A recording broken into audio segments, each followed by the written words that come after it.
Hello and welcome back. Today's journey is going to take us over the Arizona border, kayaking up the Colorado River towards the Hoover Dam. We're going to be exploring the Emerald Cave, as well as some of the historic locations used in surveying for the future Hoover Dam.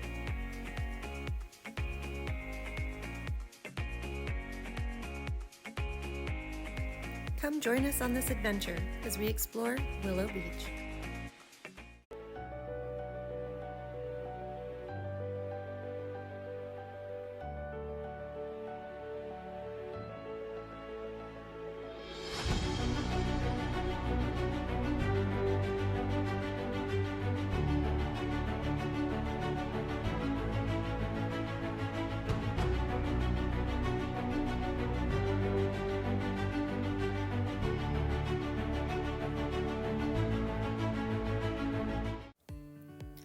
Willow Beach is just about an hour's drive from the Las Vegas Strip.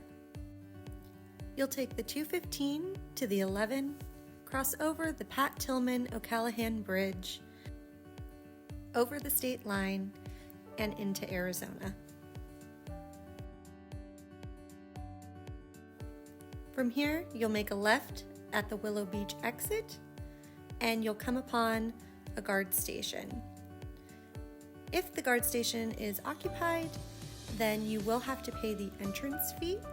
Depending upon the time that you arrive there, it may or may not be occupied, but that's looking at about a $25 fee for a single vehicle.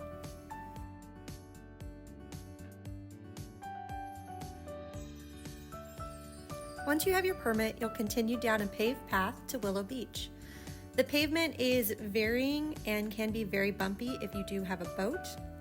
As you come up to Willow Beach, you'll see that there is a little gravel beach area where you can launch kayaks. Just due to the time of day and that there was not a large amount of boats here at the facility this morning, we ended up going to the boat dock, also knowing we've also done this a time or two, and so we know that coming back that beach is going to be covered with kayaks from different tour companies, and it's really hard to get our kayaks out in that situation, and so we just wanted to avoid it and used the boat dock. We really couldn't have chosen a perfect day to come out here and kayak. As you can see, the water is perfectly glass. There was a really heavy undercurrent, but it was just gorgeous. We even got to see some wildlife first thing, and this is why we really like coming early to these different places. We just kind of get to have it to ourselves. We also like coming on Sundays or Mondays because there is no motored watercraft going upriver. As you head upriver, to your right you'll see the fish hatchery.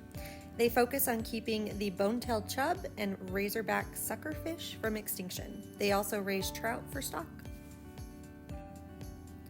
Black Canyon was recognized as a national water trail in June of 2014, the first in the Southwest to receive this honor.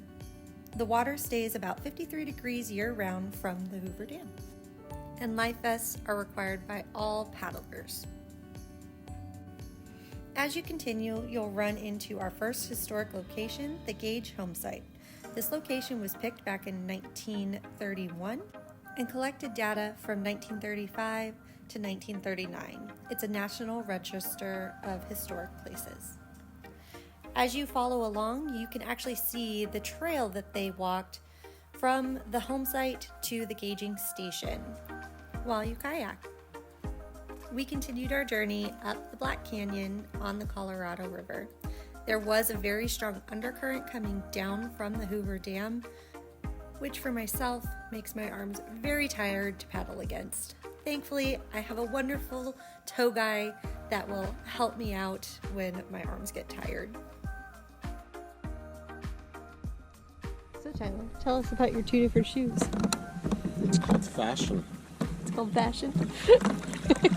At least you had two different shoes. They happened to be the opposite size.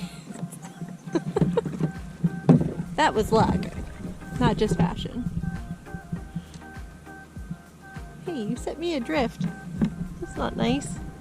At this point on your right, you'll see the first of 2 hand-powered carts that they would pull themselves along the cable to the catwalk along the cliff that leads over to the gauge station. Along the way, you'll see different markers to indicate your milepost. And just around the bend, you'll find Emerald Cave.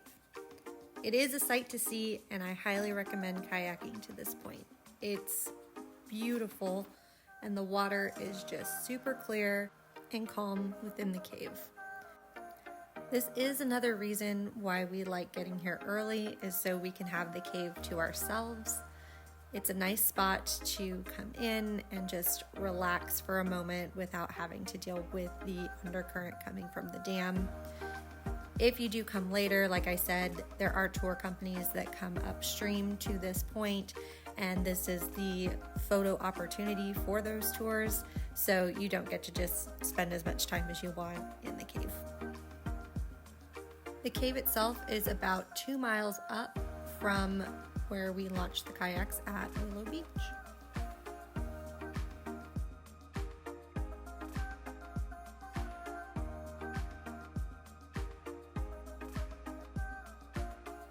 You can just see from these shots how beautifully emerald green the water gets in this cave.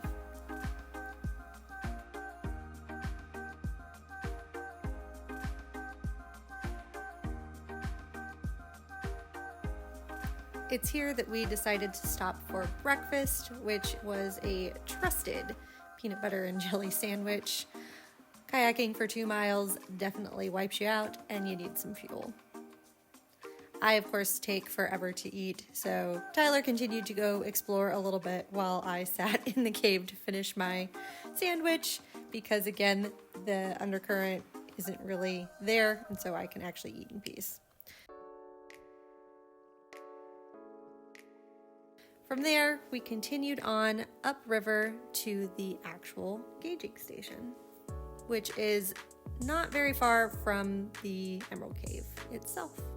At this point, you'll see the second of the 2 hand-powered carts that the surveyors would use to get to the gauging station. You can actually kayak underneath it and get a good look, as well as kayak right up to the gauging station itself, where you can take a good look at it.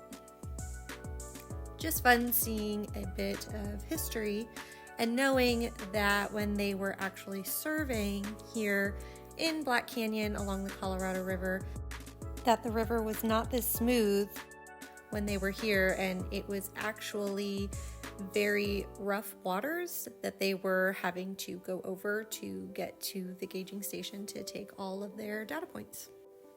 At this point, we decided to head back to Willow Beach and also decided to switch kayaks because I had yet to try out our Hobie kayak, which I give 2 thumbs up for, and you'll hear me talk about here a little bit later. Excuse me, sir. There's no motors upstream on Mondays and Sundays? You're creating quite the wake. Heading back down towards Willow Beach, you're obviously going with the current, so it is much easier to kayak down, with the exception of if there is a major wind coming towards the dam, which it is usually breezy about 10 o'clock on, and there was a slight breeze at this point, just enough to keep the bugs down, so really enjoyed that. But we have had instances where we have come into a very strong headwind, so just kind of keep that in mind when you come to kayak. Additionally, what I like about the Hobie kayak is because I can paddle with my feet, is I can actually film while I'm paddling, and so versus the standard kayak that Tyler's using, I definitely have to pause and wait while I'm filming, which sucks because then I lose my momentum if you are going upstream. Yeah, if we went all the way upstream, I'd want one of these.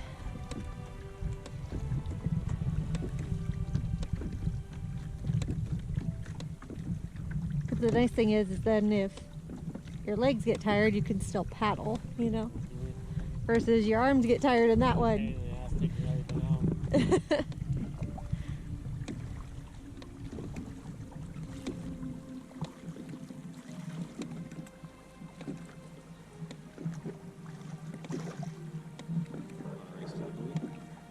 What buoy?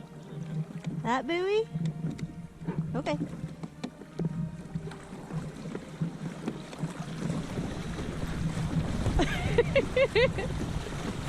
A few moments later.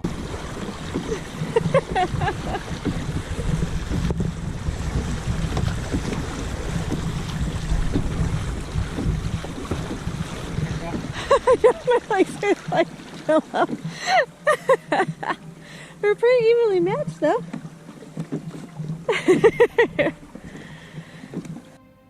At this point, the GoPro battery was about to die, so I wasn't able to get the shots as we came into Willow Beach of all of the tourist kayaks that were on the beach, but we ended up heading over the general store, which has some information outside, as well as it's very well stocked with camping necessities and other things that you might need for a day trip out here on the river. You can see there were people in the general store, which were kayakers getting ready to go out with the tour groups. If you like what you saw today, please remember to like, subscribe, and comment. Have a great day, and thanks for watching.